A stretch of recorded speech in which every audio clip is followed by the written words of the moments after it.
Today I'm going to talk about the biggest thing you can do to improve your videos other than your gear. It's a skill that you can learn, and it doesn't cost anything. Well, except your time. The skill is composition. It's where you place your camera, what you show in the frame, and how you line everything up. It is incredibly important, and it can't be bought. It's something you have to earn. You'll spend a lifetime learning it, and in this video I'm going to show you some of the things that I've learned over my lifetime. Oh, and at the end I'm going to give you some tips on how to shoot a scene when you have no idea how to shoot it. You're going to want to stick around for that. The first thing that I've learned is the rule of thirds is not a rule at all.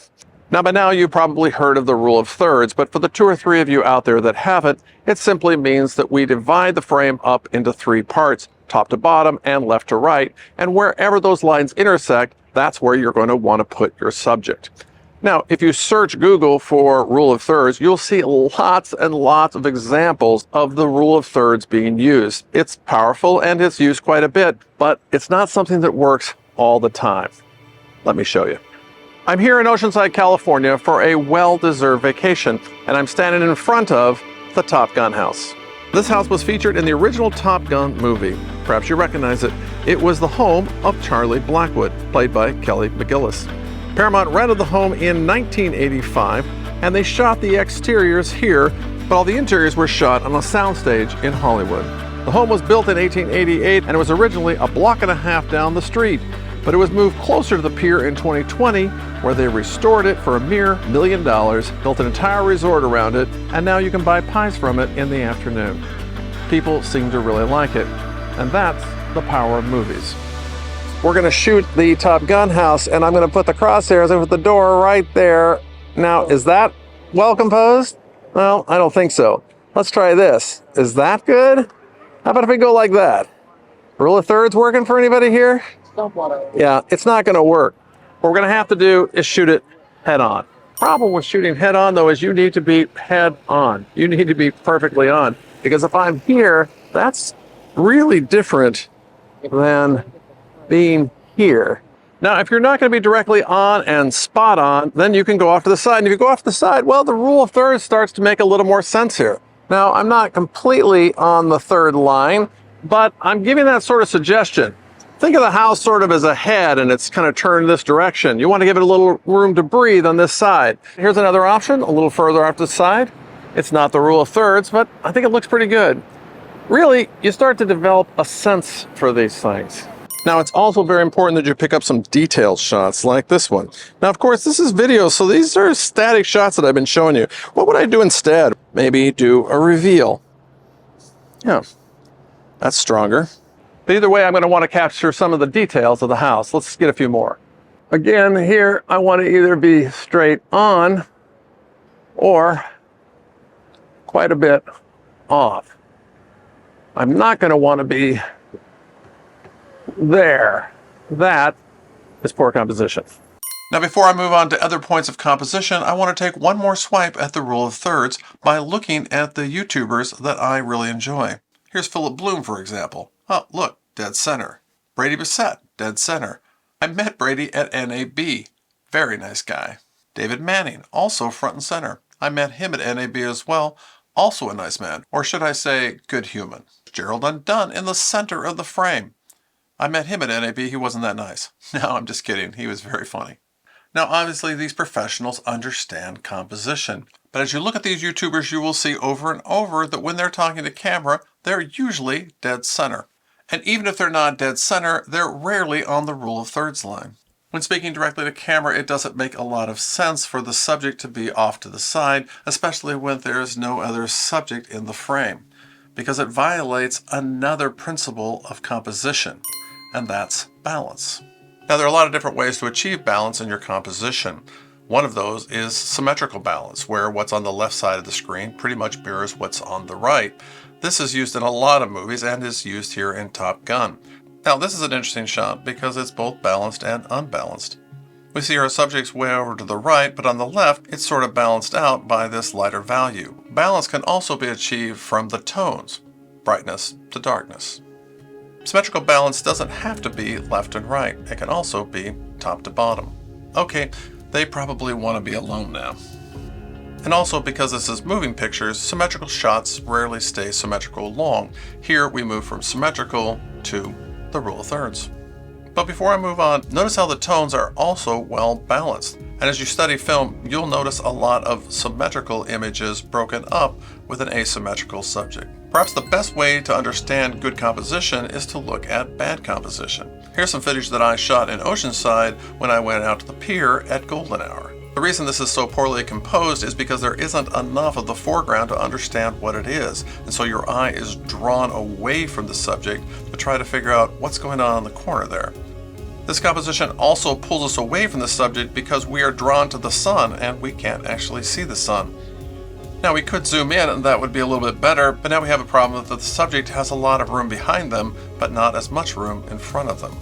It would look a lot better if we could flip that around. Because this isn't an actor and we're not setting up this shot, well, we're just taking what we can get.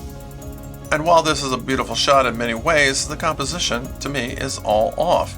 The sun is way too off to the left, and that tells us that the actual subject is this surfer over here that we can hardly see. Here's a shot where I got it better with a boat. Yeah. Now in this image I was trying to get a top to bottom symmetrical shot. The problem though is that there's nothing going on down here, whereas up on top I still have that same problem where my eye is drawn up to see if I could see the horizon line.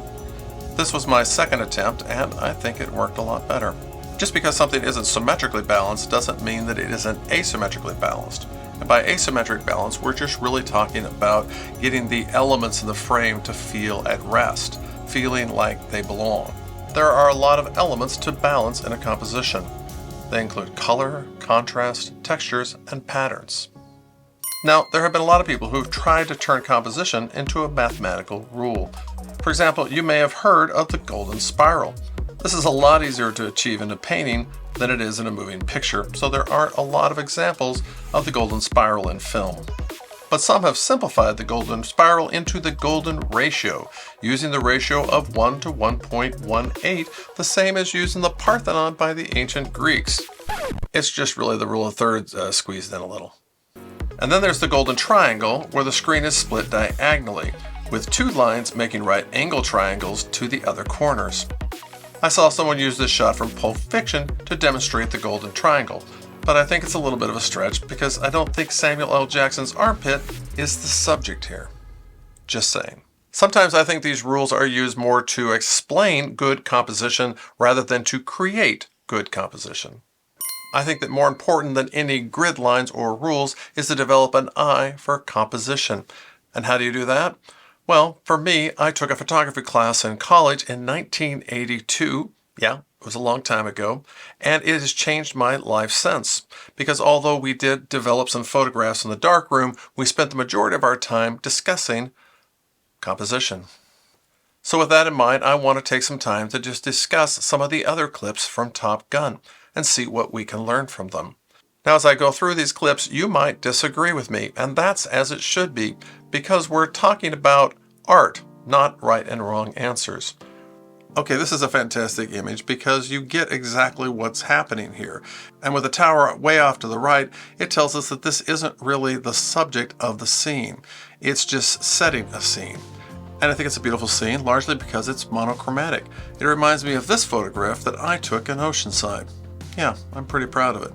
Okay, this is a fantastic shot, and I wish that there was more of it, but it ends there. Probably because things got out of alignment after that. Okay, this image starts on the rule of thirds, but then breaks that very quickly. And notice how the sun makes the perfect silhouette. That is a great composition. All right, look at these planes. Yeah, that's pretty much dead on for the rule of thirds. Notice how the composition here is not cluttered, and it makes it very clear what's going on at all times. Now here's a fantastic shot, but it's pretty unusual to have the face at the bottom like this, but it works, largely because the shot is very well balanced. But the real beauty of this shot is that the composition enhances the emotion that Tom is feeling. All right, this is fantastic. Again, very monochromatic and silhouetted, and the planes are off to the right where they need to be. If they were over on the left side, that would look silly. Again, you're going to want to put some space in front of the subject in the direction that they're facing. Oh, I love this. Yeah, that is just a beautiful shot. Okay, this is a fine shot, but you know, it could be a little stronger if it was a little more dead on. But that's just being picky. Oh, and here's something we haven't spent a lot of time talking about, and that's leading lines. Notice how the nose cones of the plane point directly at our subjects. Okay, this is awesome. I'm not sure how they did it, but they were able to line up the carrier and the landing gear both on the third lines. Now, you can tell by now that we barely scratched the surface, and that's why I'm going to recommend some homework. It's a book called The Visual Story by Bruce Block. And yes, you can get it on Kindle as well if you just have to look at a screen. But this is a fantastic book, and it is full of all kinds of references in here that will teach much more detail about some of the things that we've talked about here. And I'll leave a link to it in the descriptions. Now, as I promised, I'm going to tell you what to do when you don't know what to do. Now, this composition won't win any awards, but it will save you from embarrassment. In fact, I call it the rule of don't embarrass yourself. It's a very simple rule. It means shoot like this and not like this. Yeah, that looks horrible, whereas this looks really good. Good, and now bad. Yeah.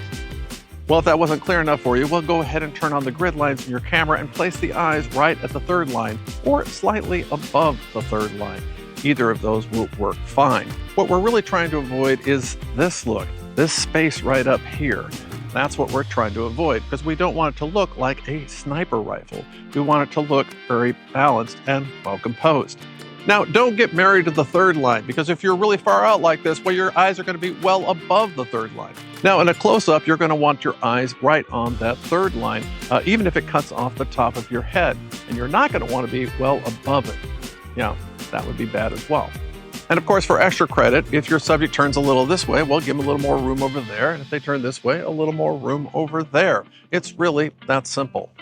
So the next question is, how close or far should I be from the subject? The answer to that is what's going on in the frame that you want to tell in your story. If I'm holding this hat here of my father's, for example, well, then I'm going to want to be out here. So when there's action in the frame, you're going to want to get the action in the frame or have it completely removed. One or the other. Let me know in the comments if you'd like me to make another video about composition. And if I do, you'll find it right over there. And if I don't, well, there'll be another video that YouTube thinks that you'll really like. Well, thanks for stopping by.